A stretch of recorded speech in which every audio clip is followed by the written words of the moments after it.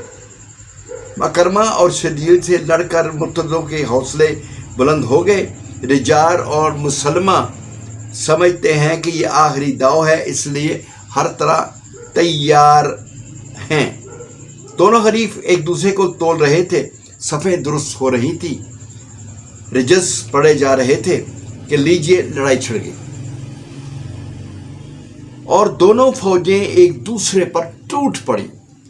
امیر لشکر آگے ہیں، زید بن خطاب رضی اللہ تعالی عنہ سیدھے بازو کی فوج کو لڑا رہے ہیں، بائیں بازو کی ابو حذیفہ کمان کر رہے ہیں، شرجیل حضرت خالد بن ولید رضی اللہ تعالیٰ کے ساتھ ہیں۔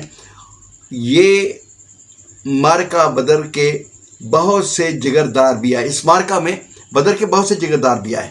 ایسے جلیل و قدر صحابہ بھی موجود ہیں جنہوں نے حضرت صلی اللہ علیہ وسلم کے زمانے میں برابر جنگوں میں حصہ لیا تھا۔ جو دن گزرتا گیا مقابلے کی شدت بھی بڑھتی گئی۔ کوئی نہیں کہہ سکتا تھا کہ کس کا پلہ بھاری رہے گا۔ اتنے میں مسلمہ قذاب کا لڑکا آگے بڑھا، ابو حنیفہ کو مخاطب کر کے بولا کہ جوان مردو لڑو خوب، آج غیرت کا دن ہے، اپنے نسب کو یاد کرو، اپنی عورتوں کو بچاؤ۔ یہ سننا تھا کہ بنو حنیفہ بڑے جوش سے آگے بڑھے۔ محکم نے میمنے کو آگے بڑھایا، رجال نے میسرے کو، اور اب بنو حنیفہ نے مسلمانوں کو پیچھے ہٹانا شروع کر دیا تو ان کے پڑاؤ تک آگے بڑھ گئے۔ خیموں کی رسیاں کاٹ دیں، چوب اکھاڑ دیے گئے، جو چیز سامنے آئی اسے تہس تہس کر کے رکھ دیا۔ رجال ہوا کے کندھوں پر اڑتا پھر رہا تھا، کبھی ادھر کبھی ادھر۔ اسے دیکھ کر اس کے آدمیوں کے دل میں اس کے دل بڑھ رہے تھے۔ حضرت زید بن خطاب رضی اللہ تعالیٰ عنہ نے دیکھا کہ دشمن کے حوصلے بڑے ہوئے ہیں تو انہوں نے سوچا اس وقت بچاؤ کی بہترین صورت یہی ہے کہ آگے بڑھ کر حملہ کیا جائے۔ میدان جنگ پر ایک نظر ڈالی، دیکھا رجال بڑا چلا آ رہا ہے تو اسے للکارا، او اللہ کے دشمن، او مرتد۔ رجال بولا، اب یہی میرے بھائی بند ہیں۔ زید نے کہا رضی اللہ تعالیٰ عنہ، اب بھی اپنی گناہوں سے توبہ کر دو۔ رجال نے جواب دیا، اب تو انہی کے ساتھ میرا جینا مرنا ہے۔ رجال نے حضرت زید رضی اللہ تعالیٰ کے تیور دیکھ لیے تھے۔ ہندی ساحت کی تلوار ہاتھ میں تھی، اس کا نرم فولادی پھل چمکایا کہ زید دیکھ لیں۔ وہ دواب وہ جلا تھی کہ آئینہ سا چمکا تھا۔ زید خطاب کے بیٹے فاروق اعظم رضی اللہ تعالیٰ کے بھائی تھے۔ فرمایا کہ اپنی تلوار کی آب دکھاتا ہے، میری جرت ایمانی کی آب و تاب دکھا۔ دونوں سنبھلے آگے بڑھے، انہوں نے نعرہ تکبیر بلند کیا، دونوں کی تلواریں اٹھی، دونوں تڑپیں، لیکن خاک و خون میں تڑپنا رجال کا مقدر بن چکا تھا۔ ایک سپاہی کی ضرب کرتی ہے کار سپاہ۔ بنو حنیفہ نے دیکھا کہ ان کا وزیر، امیر اور مشیر مارا گیا تو بے قابو ہو گئے۔ آندھی کے تیز و تند جھکڑ چل رہے تھے، میدان جنگ گرد و غبار سے اٹ گیا تھا۔ مسلمان سرداروں نے آپس میں مشورہ کرنا چاہا۔ زید چلائے کہ کوئی مشورہ نہیں ہوگا، کوئی گفتگو نہیں، یہ وقت ہے کہ دشمن پر پل پڑو اور بڑھتے چلے جاؤ۔ اب میں یا تو دشمن کو مار بھگاؤں گا یا پھر بارگاہ رب العزت میں پہنچ کر اس جنگ کا حال بتاؤں گا۔ یہ کہہ کر وہ میدان جنگ کی طرف یوں چلے جیسے کمان سے تیر، بے خطا نشانہ، بے خوف تیور کا ورد زباں پر معلوم ہوتا تھا۔ آدمی نہیں، کوئی اللہ کی طاقت ہے جو دشمنوں پر ٹوٹ پڑی، جس نے انہیں دیکھا سہم کے راستے سے ہٹ گیا۔ وہ بڑھتے رہے اور ان کے ساتھ ساتھ اسلامی لشکر بھی بڑھتا رہا۔ ابو حذیفہ، ابو دجانہ، ثابت بن قیس، برا بن مالک، خالد بن ولید رضوان اللہ علیہم اجمعین اپنی اپنی جگہ دادے شجاعت دے رہے تھے کہ دشمن میدان چھوڑ بھاگا۔ جنگ ختم ہوئی تو حضرت عبداللہ بن عمر رضی اللہ تعالیٰ عنہ میدان کارزار سے مدینہ واپس پہنچے۔ باپ سے عرض کی کہ چچا شہید ہو گئے، انا للہ و انا الیہ راجعون۔ لخت جگر میدان جنگ سے لوٹا تھا، باپ نے بیٹے کو گلے نہیں لگایا، کچھ پوچھا تو صرف یہ، زید شہید ہوئے اور تم نے یہ سعادت حاصل کیوں نہ کی؟ دوستو، آج قسط نمبر 67 کا اختتام یہیں پہ کرتے ہیں۔ انشاءاللہ اگلا جمعۃ المبارک اللہ کی توفیق سے قسط نمبر 68 کے ساتھ آپ کے ساتھ حاضر ہوں گا۔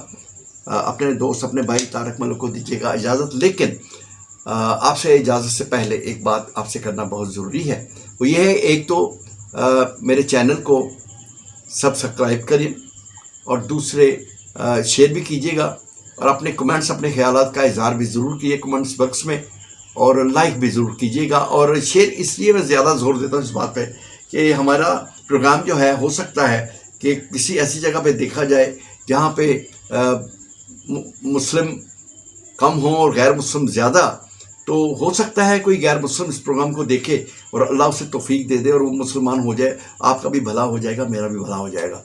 تو اجازت دیجیے، انشاءاللہ تعالیٰ اگلا جمعۃ المبارک آپ کے سامنے حاضر ہوں گا قسط نمبر 68 کے ساتھ۔ اجازت دیجیے، السلام علیکم ورحمۃ اللہ وبرکاتہ، اللہ حافظ۔